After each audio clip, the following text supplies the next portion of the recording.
Sir, ರಾಜಕೀಯ ಪ್ರವೇಶ ಮಾಡ್ತೀರಿ ಅಂತೇಳಿ ಒಂದು ವದಂತಿ ಹಬ್ತಾ ಇದೆ. ಉತ್ತರ ಕನ್ನಡ ಭಾಗಕ್ಕೆ ನಿಮ್ಮನ್ನು ಇದು ಮಾಡ್ತಾ ಇದ್ದಾರೆ. ನೀವೇ ಹೇಳಿದ್ದೀರಿ ವದಂತಿ ಅಂತ.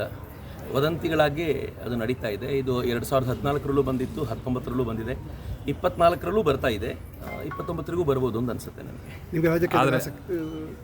ರಾಜಕೀಯದ ಆಸಕ್ತಿಯ ಪ್ರಶ್ನೆ ಬೇರೆ, ಆದರೆ ರಾಜಕೀಯ ಹೇಗೆ ಅಂತಂದರೆ ಕಳೆದ ಅನೇಕ ದಿನಗಳಿಂದ ನಾನು ಹೇಳ್ತಿದ್ದೀನಿ, ಅಕಸ್ಮಾತ್ ಈ ಬಾರಿ ಆ ಥರದ್ದು ಏನಾದರೂ ಆಲೋಚನೆ ಬಂತು ಅಂತಂದರೆ ನಾನು ಅದರಲ್ಲಿ ವಿರೋಧ ಅಂತೇನಿಲ್ಲ. ಕಳೆದ 10 ವರ್ಷಗಳಿಂದ ನಾನೇನು ಅದನ್ನು ಕಾಪಾಡ್ಕೊಂಡು ಬಂದಿದ್ನೋ, ಈ ವರ್ಷ ಅಕಸ್ಮಾತ್ ಹಾಗೇನಾದರೂ ಪ್ರಸಂಗ ಬಂತು ಅಂತಂದರೆ ಡೆಫಿನೆಟ್ಲಿ ಅದನ್ನು ಸಡಿಲ ಮಾಡ್ಕೊಳ್ತೀನಿ. ಆದರೆ ಕೇಳಿಕೊಂಡು ಹೋಗುವ ಪ್ರಶ್ನೆಯೇ ಇಲ್ಲ. ಇದು ಏನಾದರೂ ಆಗಬೇಕು ಅಂತ ಮನಸ್ಸು ಭಗವಂತನ ಇಚ್ಛೆ ಇದ್ದರೆ ಖಂಡಿತವಾಗಿಯೂ. ಈಗ ಸ್ಪರ್ಧೆ ಮಾಡೋ ಸಾಧ್ಯತೆ ಇದೆಯಾ ಸರ್? ಏನೂ ಇಲ್ಲ, ನಂದೇನು ಆ ಥರದ ವಿಚಾರಗಳಿಲ್ಲ. ರೂಮರ್ ಅಂತೂ ತುಂಬ ಹತ್ತಿದೆ, ಆದರೆ ಇದುವರೆಗೂ ನಾನು ಯಾರನ್ನೂ ಕೇಳಲಿಲ್ಲ, ಯಾರೂ ನನ್ನನ್ನು ಕೇಳಿಲ್ಲ. ಹೀಗಾಗಿ ಇದು ರೂಮರ್ಗಳಾಗಿಯೇ ಇವೆ.